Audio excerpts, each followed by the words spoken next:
राधे राधे भक्ति फैमिली, एक बार फिर स्वागत है आपका एक और नई वीडियो में। हम देख रहे हैं श्रीमद् भगवत गीता का अध्याय 2 गीता का सार, और आज के हमारे श्लोक हैं 15, 16, 17। वीडियो में आगे बढ़ने से पहले आपसे रिक्वेस्ट है कि आप मेरे चैनल को सब्सक्राइब जरूर कर लें, साथ ही इस वीडियो को लाइक और शेयर करना बिल्कुल ना भूलें। आज की वीडियो में हम जानेंगे कि मुक्ति का एकमात्र उपाय क्या है, जो श्री कृष्ण ने अर्जुन को बताया। साथ ही ये भी बताया कि शरीर और आत्मा, इन दोनों में शरीर नष्ट हो सकता है, लेकिन आत्मा एक ऐसी चीज है जो कभी भी नष्ट नहीं होती। तो चलिए शुरू करते हैं वीडियो। देखिए श्लोक 15।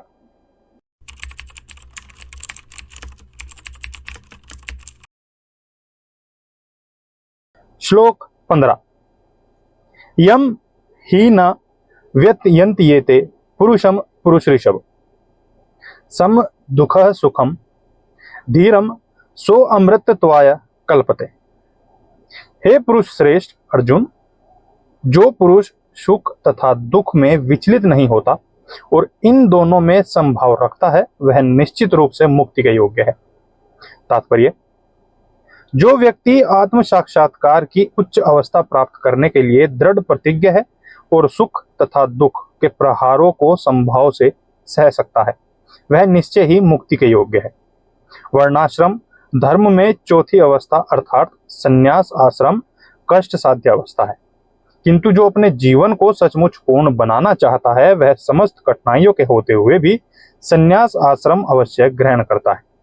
ये कठिनाइयां पारिवारिक संबंध विच्छेद करने तथा पत्नी और संतान से संबंध तोड़ने के कारण उत्पन्न होती है, किंतु यदि कोई इन कठिनाइयों को सह लेता है तो उसके आत्म साक्षात्कार का पथ निष्कंटक हो जाता है। अतः अर्जुन को क्षत्रिय धर्म निर्वाह में दृढ़ रहने के लिए कहा जा रहा है, भले ही स्वजनों या अन्य प्रिय व्यक्तियों के साथ युद्ध करना कितना ही दुष्कर क्यों ना हो। भगवान चैतन्य ने 24 वर्ष की अवस्था में ही संन्यास ग्रहण कर लिया था। यद्यपि उन पर आश्रित उनकी तरुण पत्नी तथा वृद्ध मां की देखभाल करने वाला अन्य कोई न था, तो भी उच्चादर्श के लिए उन्होंने संन्यास ग्रहण किया और अपने कर्तव्य पालन में स्थिर बने रहे। भवबंधन से मुक्ति पाने का यही एकमात्र उपाय है। श्लोक 16। नास्तो विद्यते भावो न भावो विद्यते सता उभयोरपि दृष्टो अंत स्तवन योस्तत्वदर्शिभिः। तत्वदर्शियों ने यह निष्कर्ष निकाला है कि अस्त भौतिक शरीर का तो कोई चिर स्थायित्व नहीं है, किंतु सत यानी आत्मा अपरिवर्तित रहता है। उन्होंने इन दोनों की प्रकृति के अध्ययन द्वारा यह निष्कर्ष निकाला है। तात्पर्य: परिवर्तनशील शरीर का कोई स्थायित्व नहीं है। आधुनिक चिकित्सा विज्ञान ने भी यह स्वीकार किया है कि विभिन्न कोशिकाओं की क्रिया प्रतिक्रिया द्वारा शरीर प्रतिरक्षण बदलता रहता है। इस तरह शरीर में वृद्धि तथा वृद्धा अवस्था आती रहती है, किंतु शरीर तथा मन में निरंतर परिवर्तन होने पर भी आत्मा स्थायी रहता है। यही पदार्थ तथा आत्मा का अंतर है। स्वभावतः शरीर नित्य परिवर्तनशील है और आत्मा शाश्वत है। तत्वदर्शियों ने, चाहे वे निर्विशेषवादी हों या सगुणवादी, इस निष्कर्ष की स्थापना की है। विष्णु पुराण में कहा गया है कि विष्णु तथा उनके धाम स्वयं प्रकाश से प्रकाशित है। सत तथा असत शब्द आत्मा तथा भौतिक पदार्थ के ही घोतक हैं। सभी तत्वदर्शियों की यह स्थापना है। यहीं से भगवान द्वारा अज्ञान से मोहग्रस्त जीवों को उपदेश देने का शुभारंभ होता है। अज्ञान को हटाने के लिए आराधक और आराध्य के बीच पुनः शाश्वत संबंध स्थापित करना होता है, और फिर अंश रूप जीवों तथा श्री भगवान के अंतर को समझना होता है। कोई भी व्यक्ति आत्मा के अध्ययन द्वारा परमेश्वर के स्वभाव को समझ सकता है। आत्मा तथा परमात्मा का अंतर अंश तथा पूर्ण के अंतर के रूप में है। वेदांत सूत्र तथा श्रीमद् भागवत में परमेश्वर को समस्त उद्भव यानी प्रकाश का मूल माना गया है। ऐसे प्रकाश का अनुभव परा तथा अपरा प्राकृतिक कर्मों द्वारा किया जाता है। जीव का संबंध प्रकृति से, जैसा कि 7वें अध्याय से स्पष्ट होगा। यद्यपि शक्ति तथा शक्तिमान में कोई अंतर नहीं है, किंतु शक्तिमान को परम माना जाता है और शक्ति या प्रकृति को गौण। अतः सारे जीव उसी तरह परमेश्वर के सदैव अधीन रहते हैं, जिस तरह सेवक स्वामी के या शिष्य गुरु के अधीन रहता है। अज्ञानावस्था में ऐसे स्पष्ट ज्ञान को समझ पाना असंभव है। अतः ऐसे अज्ञान को दूर करने के लिए सदा सर्वदा के लिए जीवों को प्रबुद्ध करने हेतु भगवान भगवत गीता का उपदेश देते हैं। श्लोक 17। अविनाशी तु तद्विद्धि येन सर्वमिदं ततम् विनाशमव्य यस्य यास्य न कश्चित तुर्महर्ति। जो सारे शरीर में व्याप्त है उसे ही तुम अविनाशी समझो। उस अव्यय आत्मा को नष्ट करने में कोई भी समर्थ नहीं है। तात्पर्य, इस श्लोक में संपूर्ण शरीर में व्याप्त आत्मा की प्रकृति का अधिक स्पष्ट वर्णन हुआ है। सभी लोग समझते हैं कि जो सारे शरीर में व्याप्त है वह चेतना है। प्रत्येक व्यक्ति को शरीर में किसी अंश या पूरे भाग में सुख दुख का अनुभव होता है, किंतु चेतना की यह व्याप्ति किसी के शरीर तक सीमित रहती है। एक शरीर के सुख तथा दुख का बोध दूसरे शरीर को नहीं हो पाता। फलतः प्रत्येक शरीर में व्यष्टि आत्मा है और इस आत्मा की उपस्थिति का लक्षण व्यष्टि चेतना द्वारा परिलक्षित होता है। इस आत्मा को बाल के अग्र भाग के 10,000वें भाग के तुल्य बताया जाता है। श्वेताश्वतर उपनिषद में इसकी पुष्टि हुई है। बालाग्रसत भागस्य सतधा कल्पितस्य च भागो जीवः स विज्ञेयः स चानतन्याय कल्पते। यदि बाल के अग्रभाग को 100 भागों में विभाजित किया जाए और फिर इनमें से प्रत्येक भाग को 100 भाग में विभाजित किया जाए तो इस तरह के प्रत्येक भाग की माप आत्मा के परिमाप है। इसी प्रकार यही कथन निम्नलिखित श्लोक से मिलता है। केशाग्र शत भागस्य शतांशः सादृशात्मकः जीवः सूक्ष्म स्वरूपोऽयं संख्यातीतो ही चित्कणः। आत्मा के परमाणुओं के अनंत कण हैं जो माप में बाल के अगले भाग यानी नोक के 10,000वें भाग के बराबर है। इस प्रकार आत्मा का प्रत्येक कण भौतिक परमाणुओं से भी छोटा है और ऐसे असंख्य कण हैं।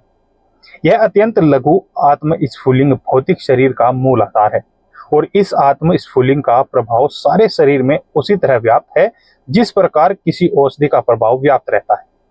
आत्मा की यह धारा सारे शरीर में चेतना के रूप में अनुभव की जाती है और यही आत्मा के अस्तित्व का प्रमाण है। सामान्य से सामान्य व्यक्ति भी समझ सकता है कि यह भौतिक शरीर चेतना रहित होने पर मृतक हो जाता है और शरीर में इस चेतना को किसी भी भौतिक उपचार से वापस नहीं लाया जा सकता।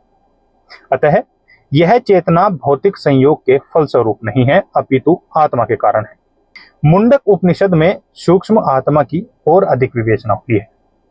एषो अणुरात्मा चेतसा वेदितव्यो यस्मिन् प्राणः पश्चदा संविवेश प्राणे चितं सर्वमोतं प्राजानाम यस्मिन् विशुद्धे विभक्त्येष आत्मा। आत्मा आकार में अणुतुल्य है जिसे पूर्ण बुद्धि के द्वारा जाना जा सकता है। यह अणु आत्मा 5 प्रकार के प्राणों में तैर रहा है। प्राण, अपान, व्यान, समान तथा उदान।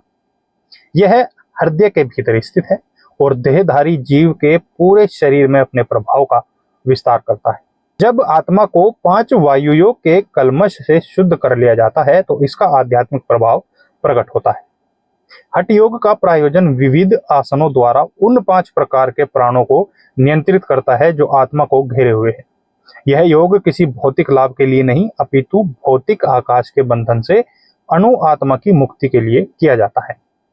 इस प्रकार अणु आत्मा को सारे वैदिक साहित्य ने स्वीकारा है और प्रत्येक बुद्धिमान व्यक्ति अपने व्यावहारिक अनुभव से इसका प्रत्यक्ष अनुभव करता है। केवल मूर्ख व्यक्ति ही इस अणु आत्मा को सर्वव्यापी विष्णु तत्व के रूप में सोच सकता है। अणु आत्मा का प्रभाव पूरे शरीर में व्याप्त हो सकता है। मुंडक उपनिषद के अनुसार यह अणु आत्मा प्रत्येक जीव के हृदय में स्थित है और चूंकि भौतिक विज्ञानी इस अणु आत्मा को माप सकने में असमर्थ हैं, अतः उनमें से कुछ यह अनुभव करते हैं कि आत्मा है ही नहीं। व्यष्टि आत्मा तो निसंदेह परमात्मा के साथ साथ हृदय में है और इसीलिए शारीरिक गतियों की सारी शक्ति शरीर के इसी भाग से उद्युत है। जो लाल रक्त कण फेफड़ों से ऑक्सीजन ले जाते हैं वे आत्मा से ही शक्ति प्राप्त करते हैं। अतः जब आत्मा इस स्थान से निकल जाता है तो रक्तोत्पादक संलयन बंद हो जाता है। औषधि विज्ञान लाल रक्त कणों की महत्ता को तो स्वीकार करता है किंतु वह यह निश्चित नहीं कर पाता कि शक्ति का स्रोत आत्मा है। और जो भी हो, औषधि विज्ञान यह स्वीकार करता है कि शरीर की सारी शक्ति का उद्गम हृदय है। पूर्ण आत्मा के ऐसे अणुकणों की तुलना सूर्य प्रकाश के कणों से की जाती है। इस सूर्य प्रकाश में असंख्य तेजोमय अणु होते हैं। इसी प्रकार परमेश्वर के अंश उनकी किरणों के परमाणु स्फुलिंग है और प्रभा या पराशक्ति कहलाते हैं। अतः चाहे कोई वैदिक ज्ञान का अनुगामी हो या आधुनिक विज्ञान का, वह शरीर में आत्मा के अस्तित्व को नकार नहीं सकता। भगवान ने स्वयं भगवत गीता में आत्मा के इस विज्ञान का विशद वर्णन किया है।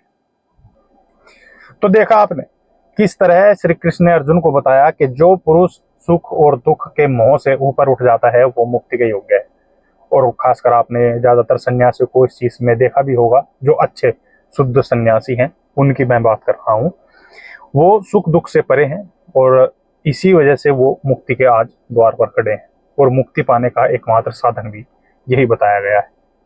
साथ ही आपने जैसे पिछली वीडियो में जाना कि जो हमारी आत्मा है वो शरीर बदलती रहती है। तो अगर हमें कोई किसी अपने का देहांत होता है तो उसकी मृत्यु पर ज्यादा दुखी ना होकर के ये सोचकर सुखी होना चाहिए कि अब उसकी आत्मा को नया शरीर मिले। क्योंकि आज की वीडियो में आपने ये खूब अच्छे से जान लिया होगा कि कैसे शरीर तो नष्ट हो जाता है, लेकिन जो आत्मा है वो शरीर बदलती रहती है, उसे कभी भी नष्ट नहीं किया जा सकता। उम्मीद करते हैं इस वीडियो से आपने काफी कुछ सीखा होगा। साथ ही ऐसा ही प्यार आप मुझे देते रहिए और मेरे चैनल को सब्सक्राइब जरूर करें। साथ ही आपका जो भी वीडियो को लेकर जो भी आपके थॉट्स हों उसे कमेंट में जरूर बताएं, ताकि हम अपने आप को और ज़्यादा इम्प्रूव कर सकें। अब मुझे दीजिए अनुमति। नमस्कार।